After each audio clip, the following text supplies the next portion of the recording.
ó ti lóhun gbogbo. Anyone that has you have everything. Ìrànlọ́wọ́ aláìní ràn mí lọ́wọ́ o. Help of the helpless help me. Ó yá wíbẹ̀ lówó òkè. Ìrànlọ́wọ́ aláìní ràn mí lọ́wọ́ o. Ìrànlọ́wọ́ aláìní ràn mí lọ́wọ́ o. Bàbá o. Láyé àti lọ́run. Ẹni bá níyàn, ó ti lóhun gbogbo. Ìrànlọ́wọ́ aláìní ràn mí lọ́wọ́ o. Bàbá. Ṣé ẹni tó ń kọrin yẹn ti nílò ìrànlọ́wọ́ báyìí? The person singing the song, do you do it? Kọrin ẹgbẹ́ tó nílò ìrànlọ́wọ́. You are not singing like someone that needs Mo bá tó help. kọ́ gẹ́gẹ́ tó nílò ìrànlọ́wọ́. I want you to sing like someone that needs help. Ìrànlọ́wọ́ aláìní ràn mí lọ́wọ́ o. Help of the helpless help me. Ìrànlọ́wọ́ aláìní ràn mí lọ́wọ́ o. Help of the helpless help me. Ìwọ nìkan ni mo ní láyé àti lọ́wọ́. Ẹni bá ní ìwọ̀n ó ti lóhun gbogbo. Ìrànlọ́wọ́ aláìní ràn mí lọ́wọ́ o. Ràn mí lọ́wọ́ o. Ìrànlọ́wọ́ aláìní ràn mí lọ́wọ́ o. Bàbá o. Ìrànlọ́wọ́ aláìní ràn mí lọ́wọ́ o. Ìwọ nìkan ni mo ní láyé àti lọ́run. Ẹni bá ní ìyàn ó ti lóhun gbogbo. Ìrànlọ́wọ́ aláìní ràn mí lọ́wọ́ o. Bàbá. Mo ti sọ ipá títí ipa mi ò ká o. Mo ti lọ sókè mo lọ sódò kò sólùrànlọ́wọ́. Mo fẹ́ ọ bàbá dìde nítorí tèmi nítorí ìgbà ayé mi o. Ọ̀run ìrànlọ́wọ́ ó ti ta kòkò sí fún mi. Ayérayé dìde alágbára ìrànlọ́wọ́ aláìní ràn mí lọ́wọ́ o. Ìrànlọ́wọ́ aláìní ràn mí lọ́wọ́ o. Ìwọ nìkan ni mo ní láyé àti lọ́run. Ẹni bá níyàn ó ti lóhun gbogbo. Ìrànlọ́wọ́ aláìní ràn mí lọ́wọ́ o. Bàbá ó yá wíbẹ̀ lówó òkè. Ìrànlọ́wọ́ aláìní ràn mí lọ́wọ́ o. Ṣé bàbá o? Ìrànlọ́wọ́ aláìní ràn mí lọ́wọ́ o. Láyé àti lọ́run. Bàbá Ẹni bá níyàn, ó ti lóhun gbogbo. ìrànlọ́wọ́ aláìní ràn mí lọ́wọ́ o. Ìwà mi yóò dìde nínú ògo rẹ̀.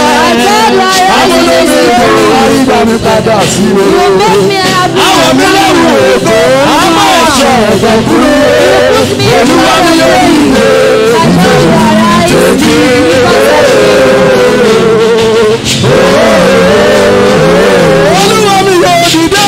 Olúwa mi yóò dìde nínú ògo rẹ̀. Amúlẹ́mí ìgbà ìgbà mi padà sí o. Àwọn mi lẹ́rù ògo, àmọ́ ẹ̀ṣọ́ ẹ̀gbẹ́ kúrò. Olúwa mi yóò dìde nítorí tèmi.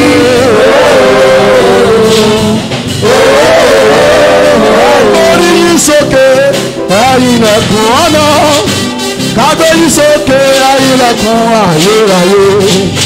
Kí ọba ògo kó má lè wọlé wá, Ọlọ́run tó lè tó sùn lágbára. Olúwa mi yóò dìde.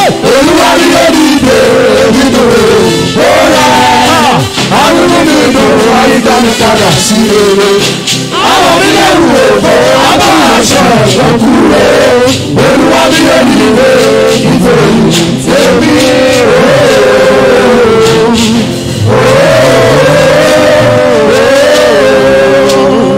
Amen. Amen. Ọ̀sẹ̀ kejì prógrámù yìí. The second week of this program, Ọlá ń fìdí rẹ̀, ọlá mú wá sí òpin láàárọ̀ yìí. that is what we are rounding up this morning. Tó bá tó di Thursday, On Thursday, a ó tún tẹ̀síwájú. we will start another week. Ọ̀kan lára nǹkan tó múnú mi dùn ẹ̀yìn èèyàn lọ́rùn. One of the things that is making me joyous Ó is ní this, wípé because mo rí wípé I see that ọ̀pọ̀lọpọ̀ wa many of us, láwà nínú múùdù gbà bá ríran lọ́wọ́ gbà. we are already in the mood to receive Tó o bá help. dẹ̀ rí àmì ṣe And if you can say láàárín amen, àwọn ọkùnrin yẹn. among the men Láti ìṣẹ́jú yìí lọ. from this minute, Ìrànlọ́wọ́ help aláìlẹ́nìyàn. of helpless, Ọlọ́run tí ń jẹ́ èmi ni. the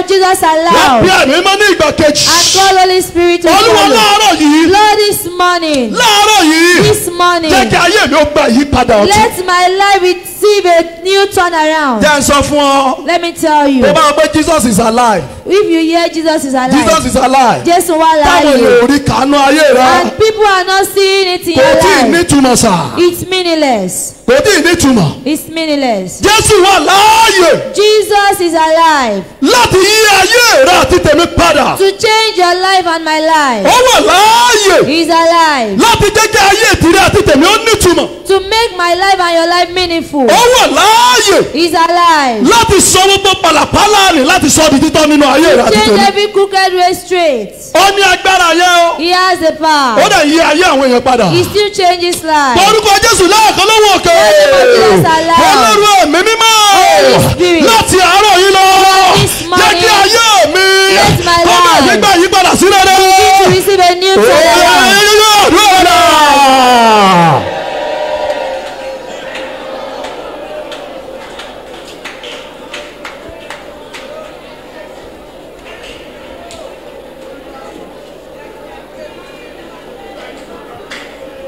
Ayé mi gbọ́ o, ayé mi gbọ́.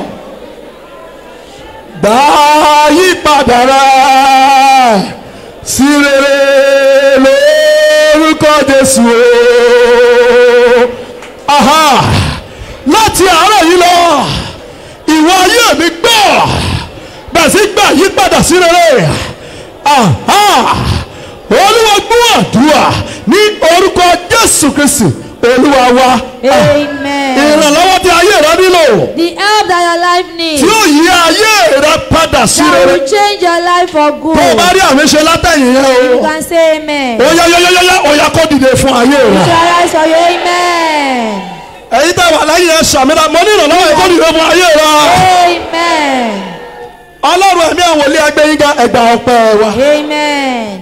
Ògo ni fún orúkọ mímọ́ rẹ. Hallelujah. Bíbélì wí pé torí pé ìwọ nìkan ní ṣiṣẹ́ ìyanu ńlá nítorí tí àánú rẹ dúró lálá. Àgbé ọ̀gá torí pé ìwọ ni Ọlọ́run tí a kò lè dá dúró. Ìwọ ni Ọlọ́run tí a kò lè dì lọ́wọ́. Ìwọ ni sọ̀rọ̀ tí sì ń ṣe bẹ́ẹ̀. Ìwọ ni Ọlọ́run wa. Ìwọ ni ìpìlẹ̀ wa. Ìwọ ni ìpọ́nmúlẹ́rọ̀ wa. Ìwọ ni ọ̀pá ìwọ láfẹ̀yìntì. Ọlọ́run tí kì í dáná. Àgbé ọ̀gá tí gbogbo òrìṣà lọ́lọ́rọ̀ yìí. Ọlọ́run ní mọ́ ọ̀yá ẹgbà ọpẹ́ wa. Amen. Láàárọ̀ yìí nípa gbára ọ̀rọ̀ rẹ ìrànlọ́wọ́ tó dìde fún ayé wa. Amen. Bí ọ̀rọ̀ rẹ yóò ti máa jáde àwọn áńgẹ́lì ta gbé iṣẹ́ ìránṣẹ́ àárọ̀ yìí rán fún ìgbẹ́dìde láti ran ìránṣẹ́ yẹn lọ́wọ́ láti ran àǹtí yẹn lọ́wọ́ láti ran bàbá yẹn lọ́wọ́ láti ran màmá yẹn lọ́wọ́ láti ran bàdá yẹn lọ́wọ́ lórúkọ Jésù ó yá kó bẹ̀rẹ̀ ṣọba. Amen. Láàárọ̀ wàárí fọwọ́ tọ́ Ọlọ́run. Amen. Ayé ìwọ àti tèmi kò dẹ̀ ní rí bákan náà. Amen. Ògo ni fọ́lọ́run aláàyè. Hallelujah. Ní orúkọ Jésù Kristi Olúwa wa. Amen. Ẹ já jókòó. Can I have your seat?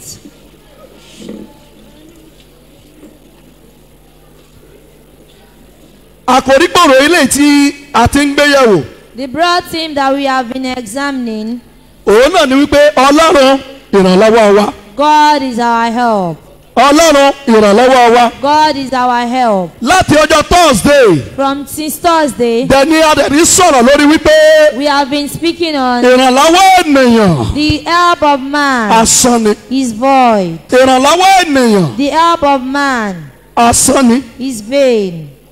Tí ènìyàn bá gbẹ́kẹ̀lé ènìyàn, If man trusts in man, ìjákulẹ̀ ló máa ń bá pàdé. you meet failure. Ìwé Psalm 121 tí a kà fún wa Psalm 121 that was read for gẹ́gẹ́ us bí lẹ́sìn wa. as the lesson. Èmi ò gbé ojú mi sórí òkè wọn ni. Yes. Níbo ni ìrànlọ́wọ́ mi ti ń wá? Ìrànlọ́wọ́ mi ti ọwọ́ Olúwa wá tí ó dá ọ̀run òun ayé. Ẹ ṣé ó ti dá bẹ́ẹ̀. Èmi ò gbé ojú ojú mi sórí òkè wọn ni. I will lift up my eyes unto the hills. Níbo ni ìrànlọ́wọ́ mi ti wá? From whence cometh my help? Ìrànlọ́wọ́ mi ti ọwọ́ Olúwa wá. My help comes from the Lord Tí ó dá ọ̀run òun ayé. that made heaven and earth. Dáfídì David. òun ló fà tàbí pé ní ẹni bí ọkàn Ọlọ́run. That is why we call him the man after God's heart. Ó mọ ètò Ọlọ́run. He knows God's Ó mọ program. principle Ọlọ́run. He knows the principle of Ó God. mọ̀ wípé He knows that kò sí ìrànlọ́wọ́ lọ́dọ̀ ẹnikẹ́ni. there is no help from anyone. Kò sí ìrànlọ́wọ́ lọ́dọ̀ ẹnikẹ́ni. There is help from no Ẹni help tó from lè ràn anyone. lọ́wọ́. The person that can help Òun you náà ni Ọlọ́run. is God. Òun ni Ọlọ́run. Is God. Òun ló ṣe sọ wípé And that is why he èmi ò said, gbé ojú mi sórí òkè wọn I ni. will lift up my eyes to the Níbi hills. orí òkè yẹn, On that hill, níbẹ̀ ni Ọlọ́run wà. that is where God is. Kì í ṣe ìsàlẹ̀. Not down. Ibi tí Ọlọ́run wà. Where God is, Ó lè mi yóò gbé ojú mi síbẹ̀. he said he will lift his eyes Níbẹ̀ there. tó That ni place, ìrànlọ́wọ́ mi yóò ti wá. that is where his help will come Ẹ̀yin from. ìyá Ọlọ́run láàárọ̀ yìí. People of God this Mo morning, fẹ́ kó o mọ̀ wípé I want you to know that ìrànlọ́wọ́ ènìyàn the help of man asán ni. is void. Tí ènìyàn bá sọ fún wa wípé If man tells you that, jókòó síbẹ̀, sit there. ó lè dé. The person might Kó sọ come fún wa back wípé and tell you ta ló ní kó that, jókòó who síbí? asked you to sit here? Mi ò ní kó jókòó síbẹ̀ I yẹn. now ask you to sit Ṣùgbọ́n tí here. Ọlọ́run bá ní ọmọ dúró síbí But yìí, if God has asked you ó to mọ̀ stay pé here, ibẹ̀ ló wà. he knows you are Ó lè ti there. mọ ohun tó fẹ́ ṣe fún ọ And níbẹ̀. he already know what he would Torí do pé for you. òun nìkan Because it's ní only kì í him dá ọ̀rọ̀ rẹ̀. that does not change his Ènìyàn word. máa dá ọ̀rọ̀ rẹ̀. People change their Bí word. ènìyàn bá sọ̀rọ̀, á lè sọ bẹ́ẹ̀ mọ́. If man tell you something, they will deny it. Tí ènìyàn bá sọ̀rọ̀, á lè wí bẹ́ẹ̀ mọ́. If man tell you something, they will Ṣùgbọ́n tí Ọlọ́run bá deny it. sọ̀rọ̀, But if God a máa says, dúró ti ọ̀rọ̀ ẹ̀. and he will stand by his Kì í yẹ word, ọ̀rọ̀ he ẹ̀. does not change Torí his pé òun word. nìkan Because it's only ní him ìrànlọ́wọ́ wa. that is our help. Mo dẹ̀ sọ fún wa wípé And I tell you that nígbà tí ènìyàn bá fi ìgbẹ́kẹ̀lé rẹ̀ sínú ènìyàn, when man has put his trust in man, a máa bá ìjákulẹ̀ pàdé. you meet failure. Ìjákulẹ̀ la máa bá pàdé. You always meet failure.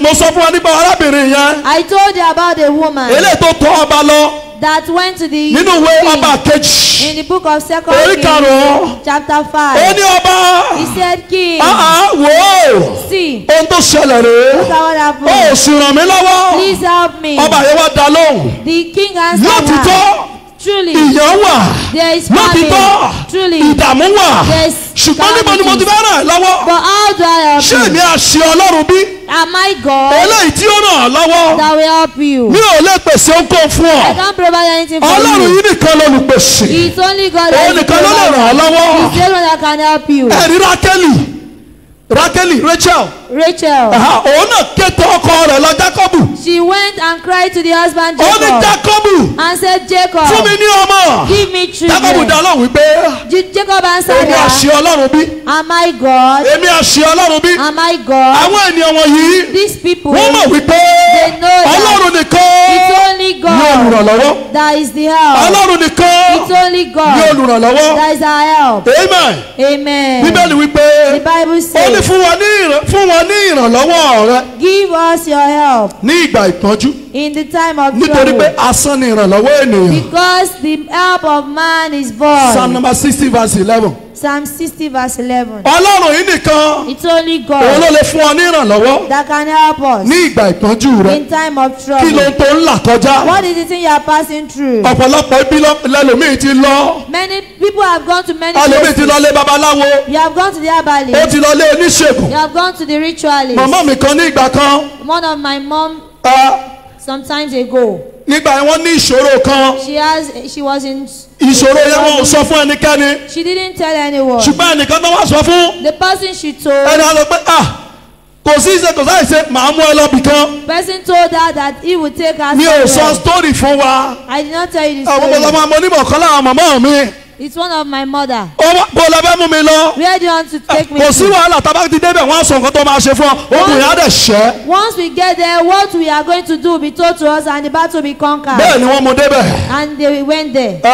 Ẹni tí wọ́n lọ mú bá The person they took ó jẹ́ ẹni tí her ń pa wọ́n dà. to is someone that changes Ó hands. wá ní kí ẹni tó mú màmá mi yẹn wá. Ó ní kó ṣe kí ni o pé kó fún àwọn ní gáàpù kó n fẹ́ bá a sọ̀rọ̀. He told the person that brought the mother to excuse them, ní ìrètí wípé hoping that bóyá ó ní àṣírí kan maybe he has something eléyìí tó fẹ́ sọ fún secret ọ. that he wants to tell the kí ló woman. máa sọ kí ló oníṣègùn yẹn máa sọ. What will the ritualist say? ó ní ìyá Say, woman, tógun ayé ẹ bá máa ṣẹ́ if the battle in your life jẹ́ will káwọn ọjọ́ máa conquer, fẹ́ra wọn. let's be dating each ó other. lọ káwọn máa fẹ́ra wọn. Let's befriend each ìyá other. ò pé The woman and kí la bá wá bí. what is it that Èwo la I tún rí got yìí? you? Which one is bó ṣe this? kúrò níbẹ̀ tí wọ́n lọ bẹ̀ mọ́ nìyẹn. That is how she didn't go ènìyàn back there. nìyẹn fún ọ. That is man for you. bíbélì wípé The Bible ìbànújẹ́ says, àwọn tó sáré tọ̀ Ọlọ́run mìíràn lẹ́yìn ó ní yóò ṣe kí ni o yóò pọ̀ kò dẹ̀ sí ìrànlọ́wọ́ kan ní Íjíbítì. there is no help in Egypt.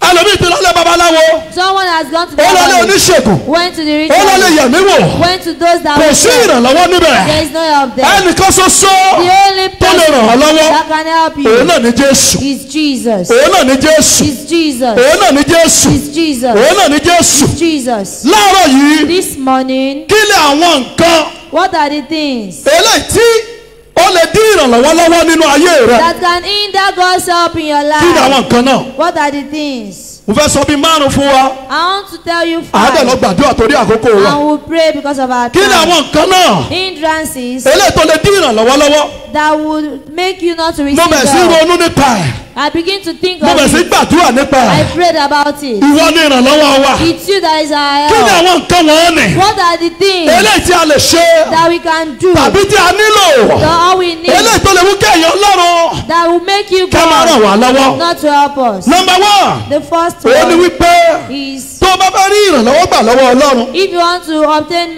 help from o God, gbúdọ̀ kọ́kọ́ wá sí òpin nínú ìrìn àjò àbí ọ̀rọ̀ ayé rẹ. you need to come to an end of the matter of your life. Yes o gbúdọ̀ kọ́kọ́ wá sí òpin You need to come to an lórí end ètò on the tàbí matter ìrìn àjò ayé rẹ. or the journey of your life. nígbà tó o lágbára mọ́ That means you have no power nígbà tó again. o lè ṣe ohunkóhun mọ́ When you don't have power or you can't do anything again. nígbà téèyàn bá sì rò pé òun lè ṣe báyìí When you think you can do it mo lè ṣe alone, léyìí I can do mo lè this. ṣe tán I can do that. ṣebí iṣẹ́ mi ni Is it my tí bá work? ti ṣiṣẹ́ mi If I do my owó máa work, wọlé then tí bá money lọ will síbẹ̀ come in. yẹn If I go ìrànlọ́wọ́ there, máa dìde help will arise. tí bá gbégbèsè eléyìí If I take this ìrànlọ́wọ́ step, máa dìde help will arise. Ọlọ́run á dákẹ́ máa wọ̀ ọ́ God will keep quiet and be looking at á ní you. eléyìí You say ó dà this. pé ó ní okun ara ẹ̀ The person has the Ó ní power of agbára ara himself. ẹ̀. Have the power of ó ní himself. òye tara ẹ̀ Have the knowledge ó of ní ọgbọ́n ara himself. ẹ̀ Has the wisdom of Ọlọ́run á himself. máa wò ó. God will keep ohun observing you. àkọ́kọ́ The first tó gbúdọ̀ thing kọ́ ṣe ni pé that you ó do gbúdọ̀ is sọ̀rẹ́ndà fún Ọlọ́run surrender to God. ó gbúdọ̀ sọ̀rẹ́ndà fún Ọlọ́run Surrender to God. àwọn yẹ̀mí wò tó máa ń lọ sọ́dọ̀ wọn yẹn ó gbúdọ̀ padà lẹ́yìn The wọn ritualist to go to check things for you, you must àwọn àfáà tó lọ reject máa them. ń bá yẹn ó gbúdọ̀ padà lẹ́yìn wọn The alphas you go to, you must reject àwọn tó them. ń sábọ̀ káàkiri fún ìrànlọ́wọ́ fún àmọ̀ràn ó gbúdọ̀ padà lẹ́yìn wọn Those you run to for help and counsel, you have to ó gbúdọ̀ káwọ́ ọ̀rọ̀ méjèèjì sókè wípé you have to lift up your mo two dé hands Olúwa and say, I'm here. ní ìgbà yẹn Then ní ìgbà yẹn ní ìrànlọ́wọ́ yẹn máa dìde sàn then the help will arise. ìgbà yẹn ní ìrànlọ́wọ́ yẹn máa dìde That is when help will arise. nígbà tó bá sì rò pé bóyá mo lè ṣe léyìí But when you think you can mo lè do ṣe it, tán I can do this, ìrànlọ́wọ́ ò lè dìde nígbà yẹn help will not arise. ṣùgbọ́n o then. gbọ́dọ̀ yọ̀ǹda ohun gbogbo You must release o gbọ́dọ̀ fi ohun everything. gbogbo You must leave sílẹ̀ fún everything Ọlọ́run to God. ìgbé Olúwa That mo God, yọ̀ǹda ohun gbogbo I release fún ọ everything pátápátá to you totally. pátápátá. Totally. Number 2 The second òun ni point wípé is tó o that bá fẹ́ ìrànlọ́wọ́ Ọlọ́run nínú ayé rẹ if you want the help of God in your tó o fẹ́ kí life, ìrànlọ́wọ́ Ọlọ́run ní ìdènà nínú ayé you rẹ don't want it to be hindered o in your gbúdọ̀ jẹ́ life. ẹni tí ń gbọ́rọ̀ You must be obedient. yes o gbúdọ̀ jẹ́ ẹni tí ń You gbọ́rọ̀ must be an obedient child. àìgbọ́rọ̀ ó Disobedience jẹ́ ọ̀kan lára àwọn gbòógì is one of the things eléyìí tó mú ìyapa àbí tó mú ìbànújẹ́ tó mú ìdàrúdàpọ̀ wá láàrin Ọlọ́run àti ìrìn àjò ọmọ Ísírẹ́lì. that brings separation in between God and the children of Israel. nínú ìwé Isaiah chapter 1 verse In 19 the book of Isaiah chapter 1 verse Ọlọ́run sọ fún 19, ọmọ Ísírẹ́lì God told the látàní Israelites wòlíì from the ó ní tí prophet, ẹ̀yin bá fẹ́ if ye be willing tí ẹ sì gbọ́ràn and ẹ̀yin obedient, yóò jẹ èrè ilẹ̀ you náà. will eat the good of the ní land. Deuteronomy chapter 28 Deuteronomy chapter tẹ́lẹ̀ 28. sí ká láti verse 1 If you begin to read from verse 1, Bíbélì wípé the Bible ó ní says, tí ẹ̀yin bá gbọ́ràn if you are obedient, tí ẹ̀yin bá gbọ́ràn gbọ́rọ̀ If you are tí o tẹ̀lé àṣẹ mi and you follow my àwọn ìyanu wọ̀nyí This- òun ni ó máa wá sí orí yín this work will àwọn follow ìbùkún you. wọ̀nyí This blessing àwọn ni ó máa wá sí orí will yín follow, come upon àwọn you. ire wọ̀nyí This blessing àwọn ni ó máa wá sí orí yín will come upon ṣùgbọ́n tí you. ẹ bá kọ̀ But if we tí ẹ ò gbọ́rọ̀ and we are ó wá not pa obedient, ọ̀rọ̀ yẹn ó change he ẹ̀ now change it to tá a bá curse. ti débẹ̀ yẹn lónìí a kì í fẹ́ kà á If we get there, we don't want to read torí pé it ègún ni sà because they are curses. òun ló jẹ́ kí n sọ fún wa bóyá ọjọ́ Friday That is why I told you on wípé nígbà Friday téèyàn bá kọ̀ tí ò fi Ọlọ́run ṣe tí ò wá Ọlọ́run fún ìrànlọ́wọ́ ẹ̀ that when you refuse to seek God for your ó help, máa mú ègún Ọlọ́run wá sí orí ènìyàn it may cause of God to come upon one's ó máa mú life. ègún Ọlọ́run wá sí orí ènìyàn It may cause to come tó o upon bá fẹ́ one's wọnú life. ìrànlọ́wọ́ lọ If you want to go into ìrànlọ́wọ́ tí ò help nídìíwọ́ that doesn't ìrànlọ́wọ́ have tí ò any nídènà hindrance, that has no ó gbúdọ̀ hindrance, jẹ́ ẹni tí ń gbọ́rọ̀ you must be an obedient Bíbélì wí pé person. The Bible ó ní gẹ́gẹ́ bí says, elétí ọmọ like an obedient àwọn child, wo ló gbúdọ̀ gbọ́ràn sí lẹ́nu you must be obedient to some people. torí tá bá sọ̀rọ̀ nípa ìrànlọ́wọ́ o ò lè rí Ọlọ́run ènìyàn náà ló máa rí If you are talking about help, you can't see God. It is man you see. ìgbà tí Ọlọ́run bá tẹ̀ ti ràn ọ́ lọ́wọ́ ìgbà yẹn lè yìnyín máa ràn ẹ́ lọ́wọ́ It is when God has given you help, that is when man will give you help. so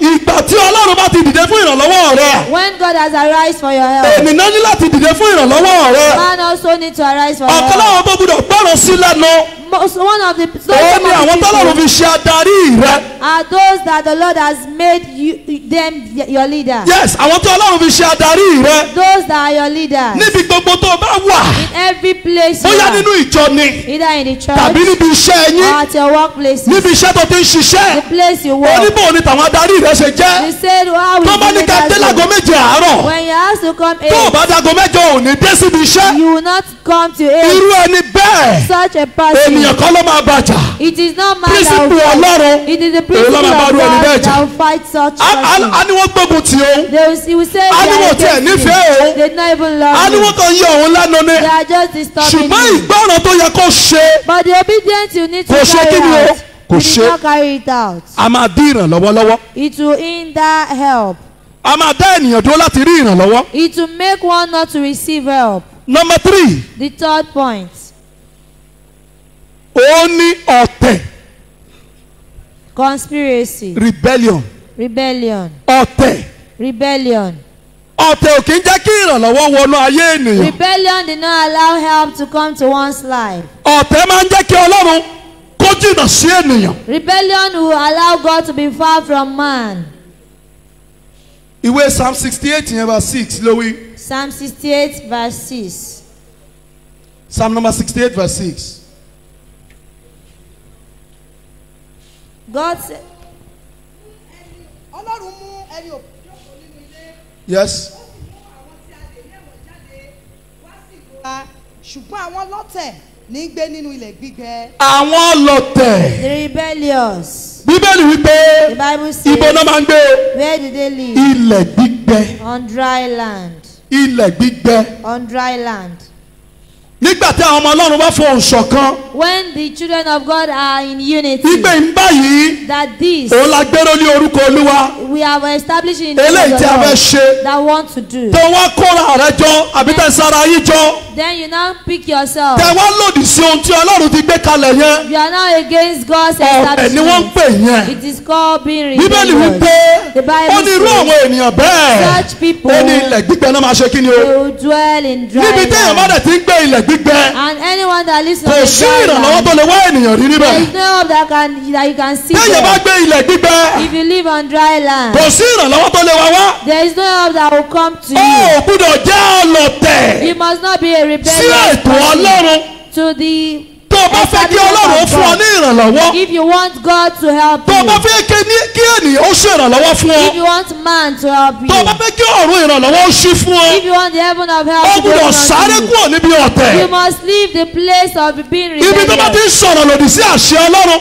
Anywhere they are speaking against the tàbí will tí wọ́n of God, gbèrò ìkà lórí ọmọ Ọlọ́run or they are planning evil on a bóyá child of níbi God, iṣẹ́ rẹ gan ni either at your workplace bóyá wọ́n ti ń ṣe kìrìsìtẹ́nì or they are not Christians, ṣùgbọ́n ẹ̀mí yẹn wọnú ẹ but the spirit has ẹ wá come bẹ̀ sí on them. sara yín jọ You picked lòdì sí yourself àṣẹ àti ìgbékalẹ̀ against the organization. ọ̀tẹ̀ nìyẹn It's been Bíbélì rebellious. wípé The Bible irú àwọn àwọn ènìyàn bẹ́ẹ̀ Such people, ó ní ilẹ̀ gbígbẹ náà máa gbé. they dwell in dry land. irú wọn ò lè rí ìrànlọ́wọ́ gbà.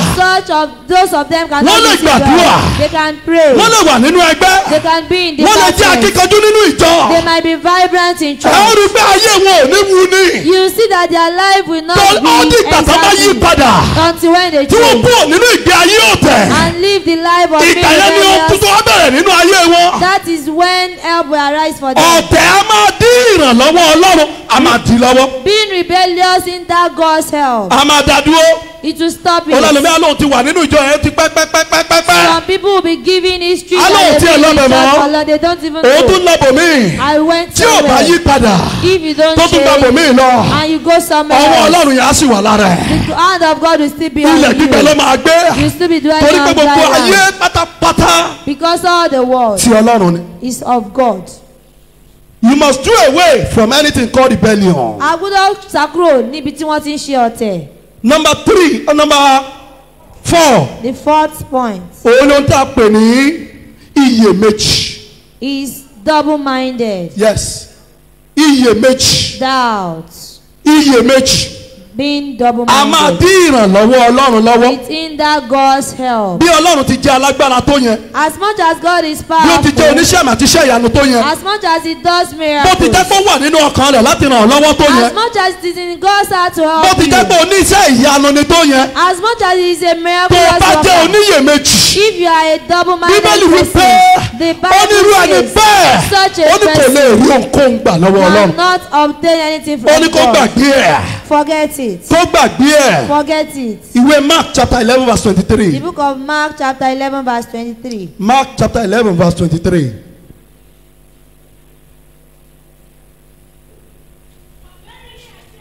Yes. Yes. Yes. Yes. And shall no doubt Yes. in its heart, Yes. but shall believe that those things which he has said come to pass. Yes. He shall have whatsoever he says. ẹnikẹ́ni tó bá gbàgbọ́ Anyone that believes tó bá wí pé and says kí òkè yìí that this pé mountain kó ṣídìí should be moved, òun ló fà á that is tó jẹ́ pé why ní ọ̀pọ̀lọpọ̀ ìgbà many times a ò kì í rí iṣẹ́ àti iṣẹ́ ìyanu bó we ti tó don't see the works of signs and wonders. iyèméjì Double mind. ṣé Ọlọ́run lè ṣe báyìí Can God do it? ṣé ó lè ṣe báyìí Can He do it? ṣé nǹkan kan tí ẹ lè ṣẹlẹ̀ Can anything happen? ọ̀kan láwọn tó gbúdọ̀ mú kúrò nínú ayé rẹ bí a ti ń tẹ̀síwájú ní prógámù yìí One of the things you need to take away from your life as you proceed in this bá a program, ṣe ṣe last year nìyẹn that is how we did it last year. wọ́n tún bẹ̀rẹ̀ lọ́dún yìí They started again this year. kí náà ti ẹ̀ ń ṣe gan What are they doing? nǹkan kan tí kò tẹ̀ sí nǹkan tó ṣẹlẹ̀ ń bẹ̀ There is nothing that has happened. ayé ò to me. tiẹ̀ yí padà My life has not àwọn máa changed. wá one or two people láti sọ fún You now be looking for one or two people irú to àwọn ènìyàn distract. bẹ́ẹ̀ Such people, kí wọ́n attend 100 years even if they attend on ayé wọn ò lè yí padà their life will not torí change. wípé Because níbi tí iyèméjì bá ti wà Wherever there is doubt, Ọlọ́run àti àǹkọ̀fọ̀ Ọlọ́run ò lè ṣiṣẹ́ we have anchored God and He will not walk. Ọlọ́run ò lè ṣiṣẹ́ He won't walk. mú iyèméjì kúrò Take away doubt. orin CAC yẹn onílé iyèméjì rẹ̀ sọnù bá Olúwa rẹ̀ lájà ṣí ọkàn rẹ̀ payá fún pé Jésù wọlé ọkàn rẹ̀ lé iyèméjì sọnù tó bá fẹ́ rí Send nǹkan mú away jáde doubt if you want to receive God's tó bá help. fẹ́ rí ìrànlọ́wọ́ gbà If you want to receive tó bá God's fẹ́ rí ọwọ́ help. Ọlọ́run If you want to see the lé hand of iyèméjì God. kúrò lọ́kàn rẹ̀ Send away up from your yé life. béèrè pé ṣé o lè ṣe Stop outing that can He do ṣé nǹkan kan it? tẹ̀ lè ṣẹlẹ̀ Can anything happen? kí ló ń ṣe níbẹ̀ yẹn What are they doing ẹlòmíràn ní there? ánibó ti lọ náà lòun ti máa bọ̀ Some people say as they have gone, the Bíbélì wípé person ó ní should bí come back. ènìyàn ti rò ní ọkàn So as rẹ̀ a man bẹ́ẹ̀ ló ń thinketh, gbọ́dọ̀ ṣe kí ni o that is how it Bẹ́ẹ̀ni. comes to pass. àwọn nǹkan tó lè di ọ lọ́wọ́ ni eléyìí These are the things that can láti hinder rí you ìrànlọ́wọ́ from receiving mo fẹ́ help. ànáàsì sí ọ láàárọ̀ yìí I wípé want to announce to you ó jẹ́ that èròǹgbà Ọlọ́run it is in ó jẹ́ God's inú dídùn intention, rẹ̀ God's joy láti ràn ọ́ lọ́wọ́ to help you, láti dìde fún ìrànlọ́wọ́ to rẹ̀ arise for your help, láti ràn ọ́ lọ́wọ́ to help you. àti ràn ọ́ lọ́wọ́ inú dídùn rẹ̀ ni It is His joy to help you, ṣùgbọ́n o gbọ́dọ̀ lé iyèméjì kúrò but you must send away Bíbélì doubt. wípé The Bible ó ní tó o says, bá gbàgbọ́ if you tó o ní fún òkè believe yìí pé that this ó yá ṣubú mountain be ó ní moved, yóò sì ṣe kí ni o say it will be yóò sì moved. rí bẹ́ẹ̀ It will. amen Amen. ní ọdún kan In a year, mo nídìí okay it was a year I needed an admission for institution. Mo fẹ́ wọ ilé ẹ̀kọ́ gíga. I prayed and I used to pray. I used to pray very well. Mo ti gbàdúrà mo dẹ̀ sì máa ń gbàdúrà dáadáa. I used to pray very well. Mo máa ń gbàdúrà dáradára. Àbúrò mi kan wá sọ fún mi lọ́jọ́ kan. One of my junior one told me. Ó ní ẹ sà. Sir. Mo fẹ́ mú yín lọ sí orí òkè kan. I want to take you to a mountain. Ká lọ gbàdúrà níbẹ̀. To go and pray there. Mo ní orí òkè. I asked him a mountain. Orí òkè wo níbi tí ì dé? Which mountain is it that I have not gotten to? Nílọrin. In this. Ṣé ilé ló fẹ́ ká lọ ni? In this ṣé ilé ló fẹ́ ká lọ ni? I started kó bá lè mọ̀ pé mo wà familiar pẹ̀lú àwọn orí òkè wọn yẹn. So for him to know that I'm familiar mo with bá bẹ̀rẹ̀ sí the sọ mountain, fún lẹ́yọ̀ kọ̀ọ̀kan. I begin to mention their names. ẹ ṣáàjà lọ. Let's just mo go. lè mi gan ní personal prayers. I told him that I have mo ní kó má worry. that he shouldn't have kó máa lọ. he should not be ó bothered. ṣàdúró tì mí. He stood to àsọjọ́ my yẹn left. lọ́lọ́run fẹ́ yí nǹkan ló fẹ́ yí ètò padà sá. Not knowing that that day is the day God wants to change something in my life. bá bí mo ṣe sọ pé òkè kò sí wàhálà. I told him no problem. jẹ́ ká lọ. Let's go. bí mo ṣe ń dé orí òkè As yẹn. I got to the mountain, ìránṣẹ́ ọlọ́run tó wà lórí òkè yẹn. the minister on the mountain, bó ṣe ń bọ̀ nìyẹn. as he was coming, ta ni ìránṣẹ́ ọlọ́run tó gorí òkè yìí nísìn. who is the minister of God that came to this ta ni mountain ìránṣẹ́ ọlọ́run tó now? gorí òkè yìí nísìn. Who is the minister of God that came into this gbogbo wa bẹ̀rẹ̀ sí mountain wojú now? ara wa. Everybody started looking at each àwọn tó other. ti dé àwọn ilẹ̀ ti ṣú ó bẹ̀rẹ̀ sí olúkálùkù bẹ̀rẹ̀ sí wojú ara wọn. People started looking at each other. àbúrò mi wá sọ fún mi pé My junior one told ẹ̀yin ni me, wọ́n sọ. he's Mo lé mi talking kọ́. to you. I told him I'm Èmi not kọ́. the one. èmi kọ́ o. It's not ó lẹ́yìn me. náà sọ. Said it's bí you. ìránṣẹ́ ọlọ́run ṣe wá bá mi nìyẹn. Then he came to me ìgbà báyìí ilẹ̀ nílò. and he told me things I ó dẹ̀ ní needed. kẹ́ ẹ wá ẹlẹ́ẹ̀ni wá. He said you should come but you refused ẹ rí to àwọn kan tí come. mo fi sọ́kàn. Look at the ó ní things pé that èmi I náà have. aládùúrà lèmi náà. I'm a prayerful èmi náà lè person. gbàdúrà nínú ilé mi. I can pray in my kí ni mo tún wá house. lọ ṣe lórí òkè. What did I want to go and do èmi on mo orí òkè mountain? wọ̀nyẹn mo ti lọ. All the mountains Jẹ́ have kẹ́mi been náà jókòó lé. there. Let me sit at home. ọjọ́ yẹn That wọ́n day, fún mi ní kọ́kọ́rọ́ sà. I was given key. ọjọ́ yẹn That ni mo day, gba kọ́kọ́rọ́ yẹn that I received the láti key rí admission yẹn sà. to kò receive the fi lẹ́tà admission. admission lé mi lọ́wọ́. The letter was not given to me. but lọ́jọ́ yẹn But that day, ẹ lọ ṣe báyìí. go and ẹ do lọ ṣe this, báyìí. do ẹ lọ ṣe this, báyìí. and do that.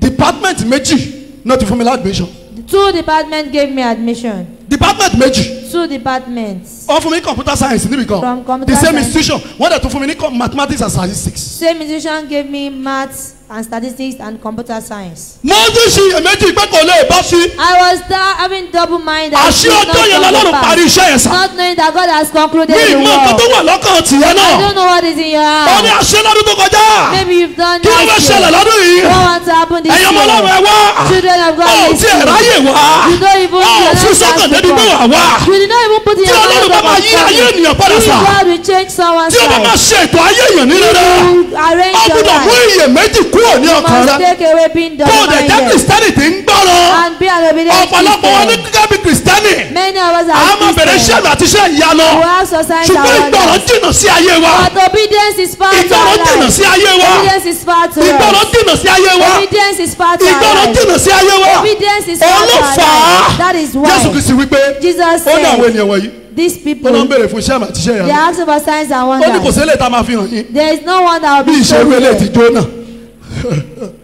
amen. torí pé kí ni Why? wọn ò gbàgbọ́ They did not nínú ọmọ believe Ọlọ́run kan ṣoṣo. in their heart. wọn ò gbàgbọ́ They did not nínú believe iṣẹ́ tí Jésù Kristi wá ṣe. in the work Jesus wọn ò came to do. gbàgbọ́ They did not believe ibi Ọlọ́run wọn náà. that God, tó o bá tẹ oníyèméjì.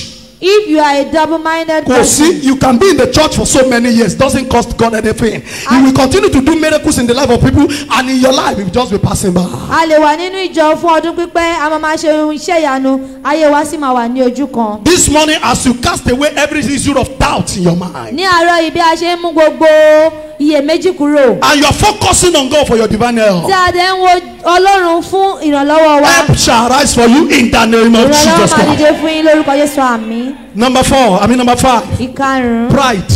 ìgbéraga, Pride. ìgbéraga, Pride. ìgbéraga, Pride. ìgbéraga, Pride. ìgbéraga, Pride. ìgbéraga. Bible says Bíbélì wí that pé pride goes before what? ìgbéraga Destruction. ló máa ń ṣáájú ìparun. Psalm number 10 verse 4. Ìwé orin Dáfídì Psalm orí number 10 verse kẹwàá, 4 before we pray. orin Psalm number Dáfídì 10 orí verse kẹwàá, 4. ẹsẹ̀ kẹrin.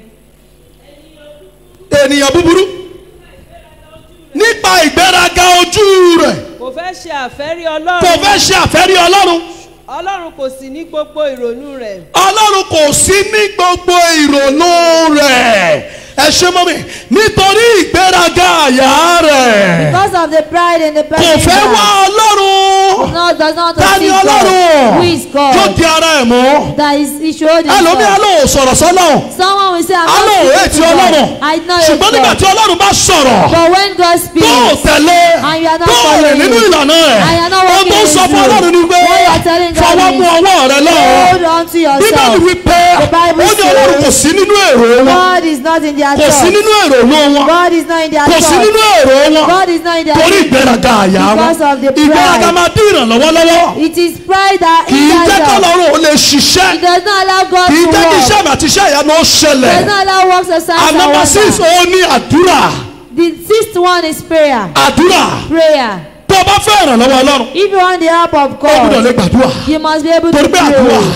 Because òun ni kọ́kọ́rọ́ prayer yẹn sà is the key láti ṣílẹ̀kùn náà lọ́wọ́. to open help. Àdúrà òun Prayer ni kọ́kọ́rọ́ yẹn sà is the key láti ṣílẹ̀kùn náà lọ́wọ́. to open the door Torí of pé help. Because Ọlọ́run wà yìí our God ẹ̀mí ni. is spirit. Tó o bá dẹ̀ fẹ́ bá pàdé, And if you want to ó ní meet ọ̀nà tó him, bá bí bá pàdé. there's a way you must Láti meet inú him. ẹ̀mí rẹ ni.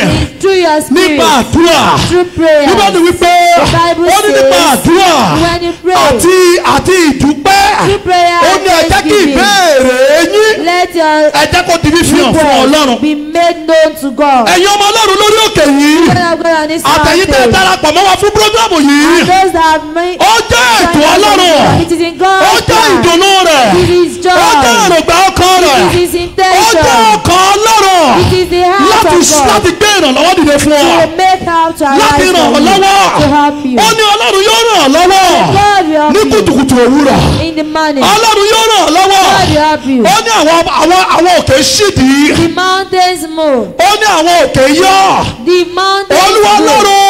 God Ó ní ìrànlọ́wọ́ wa. is our help. Ó ní ìrànlọ́wọ́ wa. Is our help. Láàárọ̀ yìí This bá a ti fẹ́ morning, lọ gbàdúrà. as we want to Mú pray, iyèméjì kúrò lọ́kàn rẹ. take away doubt. Bí púrógámù ti ń tẹ̀síwájú. As the program Mú iyèméjì kúrò lọ́kàn take rẹ. away doubt. Jẹ́ ẹ mọ létí ọmọ. Be an Tí obedient child that gbọ́rọ̀. Simple obeys. obedience. Simple obedience. Ìgbọràn, Ẹ wá come, ẹ ké pe Ọlọ́run. listen Ní and call ìṣọ̀kan, upon God in ìyanu gbọ́dọ̀ unity, ṣẹlẹ̀. and miracles will Ìyanu gbọ́dọ̀ happen. ṣẹlẹ̀. Miracles will Ẹ̀yin èèyàn happen. Ọlọ́run.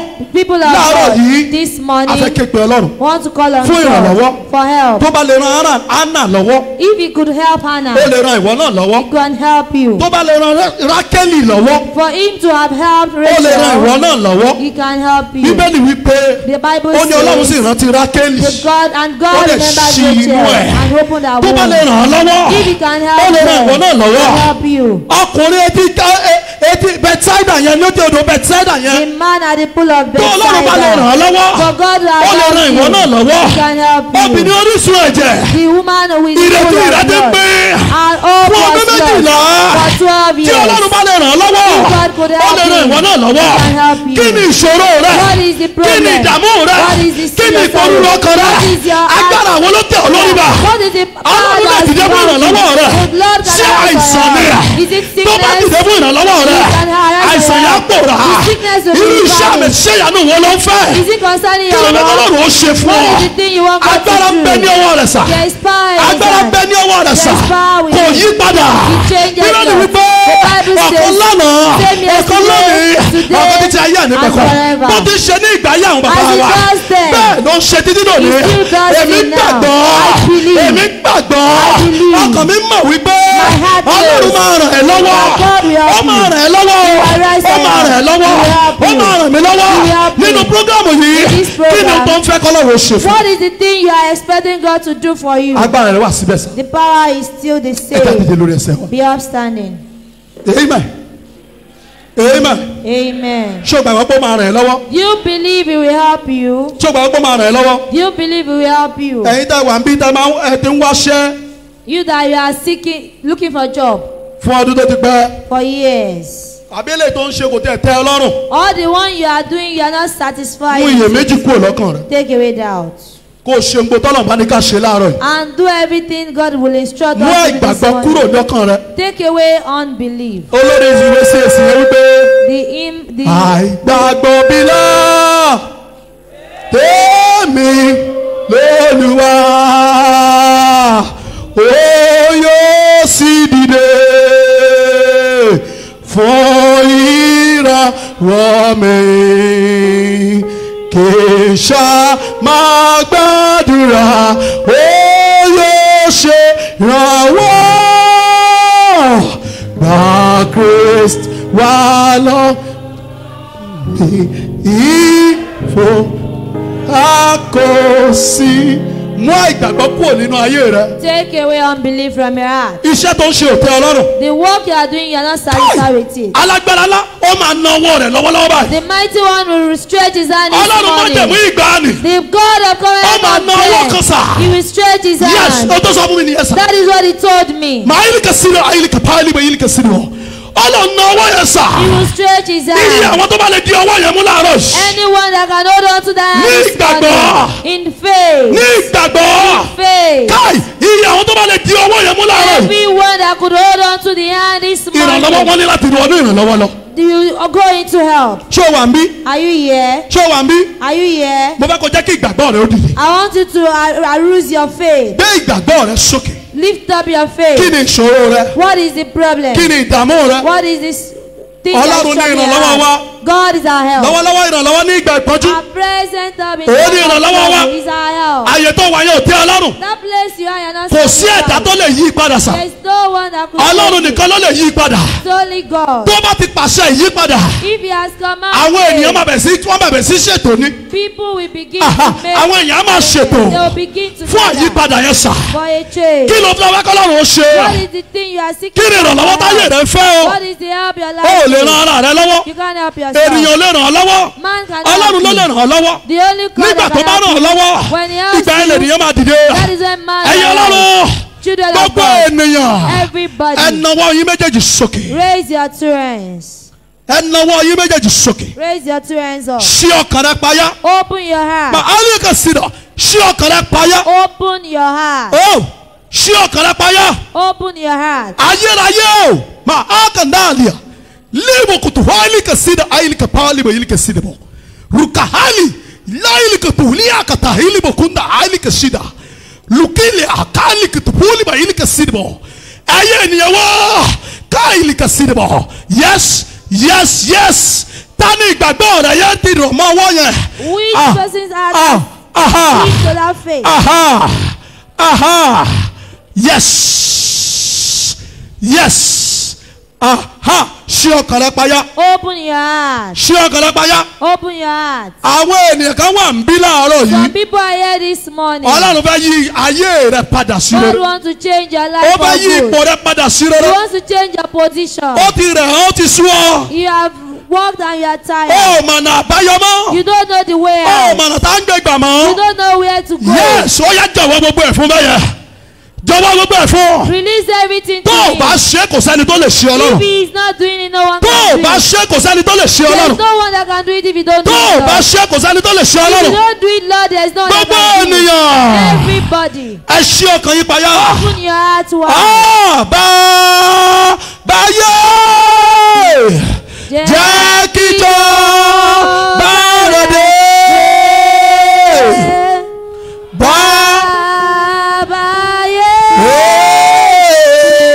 Jẹ́ kíjọ bá rẹ̀ bọ̀ ká ṣe rẹ̀ bẹ̀rẹ̀. Ká ṣe rẹ̀ bẹ̀rẹ̀ láyé mi bàbá o. Àdéhùn yìí bẹ́ẹ̀ sọ̀rọ̀ kàkẹ́. Káyí ká pàpà yàrá sílẹ̀ yìí kọ̀. Jẹ́ kíjọ bá rẹ̀ dé bàbá. Ìyá kàtà yìí kà sí dìbò. Jẹ́ kíjọ bá rẹ̀ bọ̀ ká ṣe rẹ̀ bẹ̀rẹ̀ lórí mi. Ká ṣe rẹ̀ bẹ̀rẹ̀ láyé mi. Ṣí ọkàn rẹ payá, kàyí kan náà lé àbá sí. Yẹ ṣí ọkàn rẹ payá. Ọwọ́ yẹn ń bẹ lẹ́ẹ̀rin wa. The hand is now Ọwọ́ ọ̀tún Ọlọ́run ti ṣiṣẹ́ agbára. the right hand of God that Ó does fẹ́ fa àwọn wonders. ọ̀rẹ́ sókè. You want to lift up some Ó fẹ́ fa àwọn people. yẹn sókè. You want to lift up some people. Ṣèrà rẹ̀ lọ́kọ̀ bàbá. Ṣèrà rẹ̀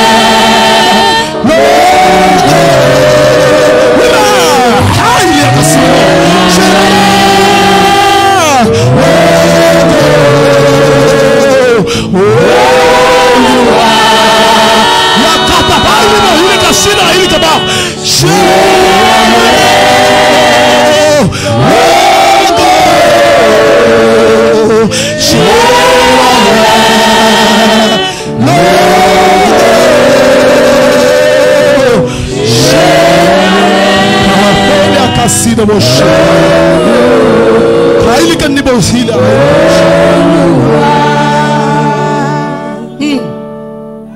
Katulia kata ili kata pa ili kasida ba. Runi kata pa ili kashida ili ka. Shio kana baya. Katulia ka ili kashida ba. Runi kata pa ulia. Runi kelia. Ya uli kasida. Aha ideye lara ìránṣẹ́ yẹn ìdè tó di ọ ya kata pa ulia ili kasida. Ideye dala ro ye. Luka ili bo shida ba. Ìwọ nìkan ni mo ní Ọlọ́run ayọ̀ mi bàbá bójú wòkè fún ìrànlọ́wọ́ máa ṣe kọ̀ mí sílẹ̀ bàbá dákun bàbá mi nítorí ìwọ lọ́lọ́run ìrànlọ́wọ́ wá ṣe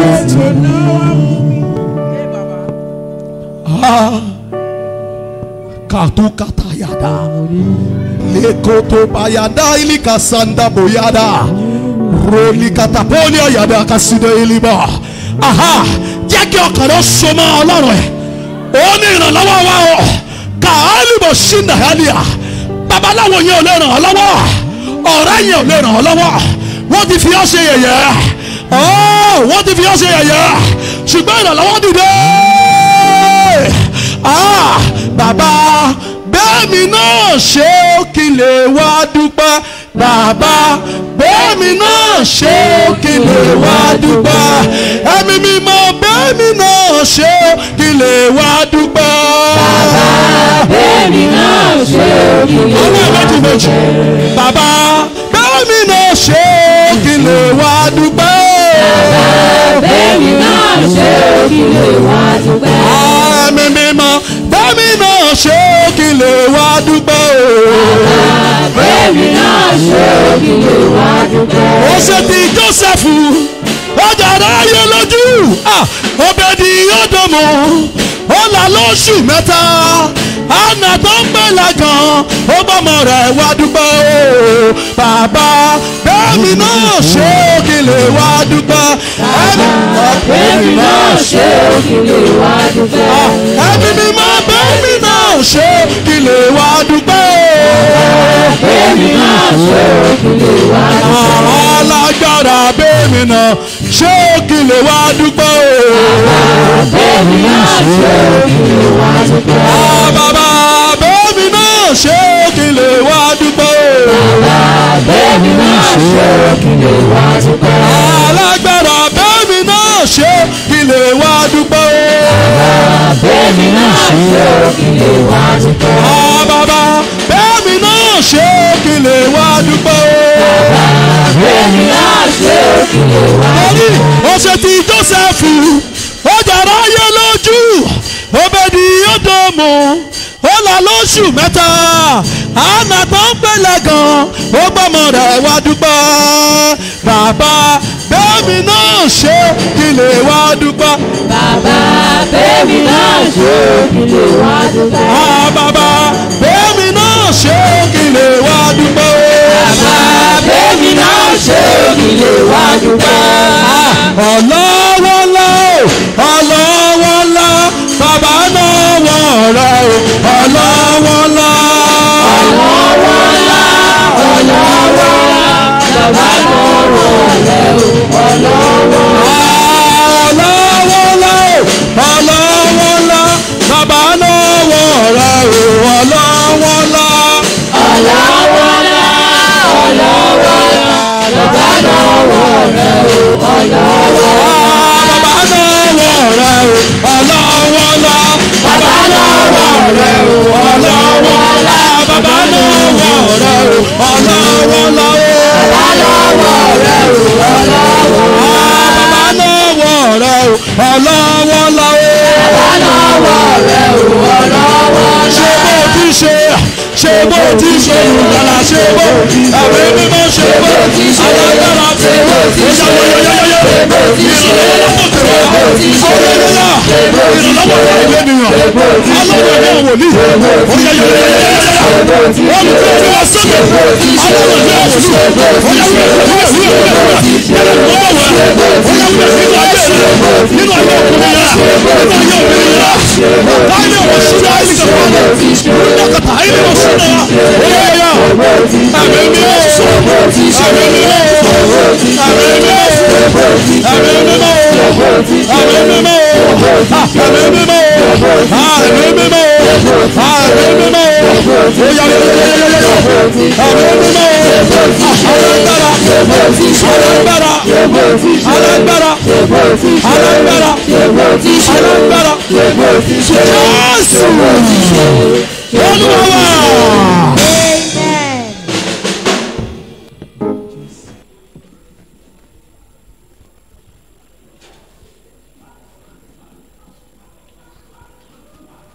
Kalo to skandabo láyé lọ́run kò sí o ta ló tó ọ láyé lọ́run kò sí o ta ló ju ọ lọ. Ìwọ wọn ló ń wojú Ọlọ́run fún aya àbí fún ọkọ yẹn. Who are you? Which of you is seeking God's face? Every shackles of disappointment. Gbogbo ìjákulẹ̀. Mahavika ne ayilika sida ayilika pauli ba ayilika sida bo. Because God is our help. Torí pé Ọlọ́run ni ìrànlọ́wọ́ wa. Every shackles of disappointment. Gbogbo nǹkan tá à ń pè ní ìjákulẹ̀. Listen to me if you care to say amen. Tí o bá lè ṣe àmì. I command that to be broken now in the name of Jesus Christ. Amen. Not by power, not by might, but by my spirit, says the Lord of hosts. Disappointment has stayed too long in your life, but hear the word of the Lord. Because God is our help. Because God is our help. Oh, every shackles of disappointment and failure, hear the word of the Lord. I command you now in the name of Jesus Christ. Amen. Live that life in the name of Jesus. Amen.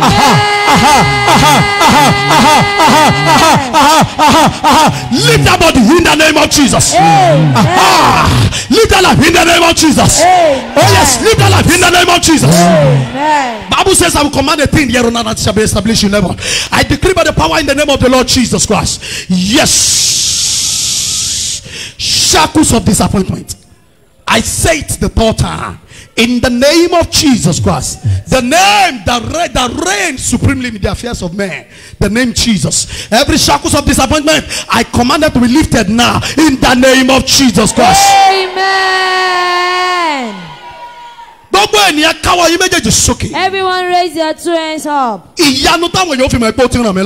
wonder that will make me know that you have helped me. The wonder that will make people know that you have helped me.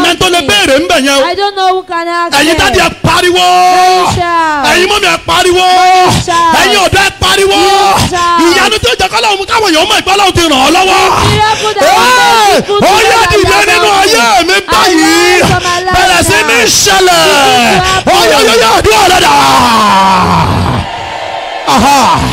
Yes, Lord, yes, Lord, yes, Lord, yes, Lord, yes, Lord, yes, Lord, yes, Lord, yes, Lord, yes, Lord, yes, Lord, yes, Lord.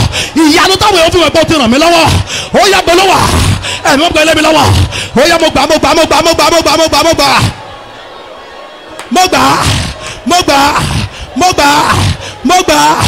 gbà. Ìyanu táwọn èèyàn fi wẹ̀ bọ́ ti ràn mí lọ́wọ́. Ó yá ẹ̀mí ó gbọ́ ilé mi lọ́wọ́. Ẹ̀yin náà ẹ gbàdúrà. Ẹ sọ̀rọ̀. Ó yá mo gbà báyìí. Ìyanu táwọn èèyàn fi mọ̀. Ipò Ọlọ́run ti ràn mí lọ́wọ́. Ó yá òun dà. Ẹ gbélé mi lọ́wọ́. Oh, thank you my Father. Ní orúkọ Jésù Kristi Olúwa wa. Mo pàṣẹ ní orúkọ Bàbá Ọmọ àti Ẹ̀mí Mímọ́ wípé ìwọ àǹtí yẹn ìjákulẹ̀ dópin nínú ayé rẹ lónìí. Amen. Kò dẹ̀ ṣàmì o. Òun ni o. Mo ní lórúkọ Jésù Kristi ti Násárẹ́tì nítorí pé Ọlọ́run ní ìrànlọ́wọ́ wa lónìí tó bá rí àmì ẹ̀ṣẹ̀ àǹtí mo ní ìjákulẹ̀ yẹn ó dópin nínú ayé rẹ lónìí. Amen. Gbogbo ènìyàn. Everyone. Ẹ pariwo lóhùn òkè. Shout aloud. Ẹ pariwo lóhùn òkè. Shout. Ìyanu táwọn yóò fi mọ̀. The miracle that will Bọ́lọ́run make ti ràn mí people lọ́wọ́. know that you have helped me. Òun dà. Where is it? Mo gba tèmi báyìí. I receive Mo mine gba tèmi now. báyìí. I receive mine now. Orin yẹn sọ, ó ní ayé yóò ti pasẹ̀ mi gbé Olúwa ga o. Ayé yóò ti pasẹ̀ mi gbé Olúwa ga. The one with true me appreciate Èmi God. ẹni tí a ti mú lára dá. Me that has been made Èmi whole. ẹni tí a ti sọ̀rọ̀ rẹ̀ dayọ̀. My matter has been Ayé justified. yóò ti pasẹ̀ mi gbé Olúwa ga. The word with Mo true gba me ìyanu appreciate náà. God. I receive the Táwọn èèyàn fi mọ̀ miracle. wípé That will make people ó ti ràn mí lọ́wọ́. that have helped Ẹ̀mí mo me. fi lé mi lọ́wọ́ báyìí báyìí. Ó yá yá yá àdúrà dáadáa.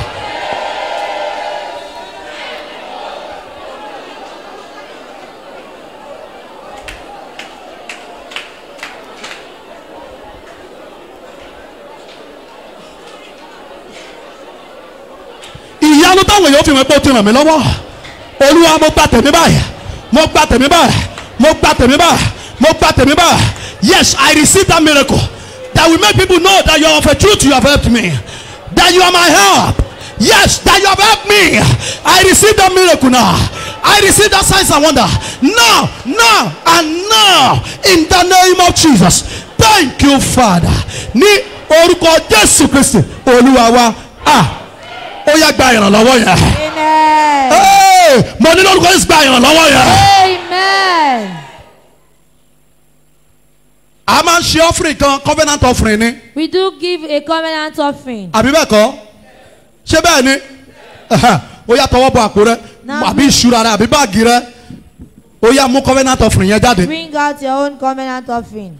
Mú covenant offering yẹn jáde. Bring it out. O lè ṣe bí ìgbàgbọ́ rẹ bá ti lágbára tó. According to how your faith is. Yes. Bí ìgbàgbọ́ rẹ bá ti lágbára tó. As much as you have faith. Láti connect ìrànlọ́wọ́ yẹn. To connect to that help. Láti fi dúpẹ́ lọ́wọ́ Ọlọ́run pé Olúwa ó ṣé. To appreciate God that God thank Fún you ìrànlọ́wọ́ tí mo ti rí gbà. for the help I have received. Yes, mú covenant offering yẹn jáde. Bring out your covenant offering. Amen. Amen. Ṣé o ti mú? Have you taken it? Mo ní ṣé o ti mú? Have you taken Ó it? yá nà sókè. Raise it up. Ọlọ́run májẹ̀mú o. Ọlọ́run májẹ̀mú o. Ọlọ́run májẹ̀mú o. Bí mo ṣe ń gbàdúrà yìí, tó o bá rí i pé n tó mú dání yẹn, ẹ̀mí Ọlọ́run sọ fún ọ pé kó change ẹ̀. Kó o mú ohun tó jọjú dáadáa jù bẹ́ẹ̀ yẹn lọ. Mo fẹ́ kó o ṣe báyìí. Ní orúkọ Jésù.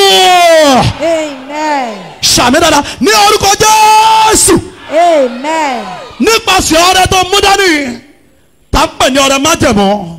Láti òní lọ gbọ́ lórúkọ Jésù ìrànlọ́wọ́ ó wọnú ayé rẹ lọ. Amen. Àti wá àti májẹ̀mú ìrànlọ́wọ́ lórúkọ Jésù ó yẹ di ọ̀kan náà. Amen. Láti òní lọ gbogbo ibi rere tó máa ń dé tó ti máa ń kọ̀ sílẹ̀ lórúkọ Jésù ó yá wà bẹ́ẹ̀ sì ṣe ìtẹ́wọ́gbà ń bẹ̀. Amen. Nípasẹ̀ ọrẹ yìí lórúkọ Jésù Kristi ó tó rí ìjákulẹ̀ mọ́. Amen. Ìrànlọ́wọ́ rẹ dé. Amen. Mo ní ìrànlọ́wọ́ rẹ dé. Amen. Ní orúkọ Jésù ìrànlọ́wọ́ rẹ dé. Amen. Ògo ni fọ́lọ́run alààyè. Hallelujah. Ògo ni fọ́lọ́run alààyè. Hallelujah. Ní orúkọ Jésù Kristi àmì lámẹ́ta Olúwa wa. Amen. Amen. Ní lórúkọ In Jésù. Jesus' name. Ẹ jẹ́ máa fi sílẹ̀. Come and drop it.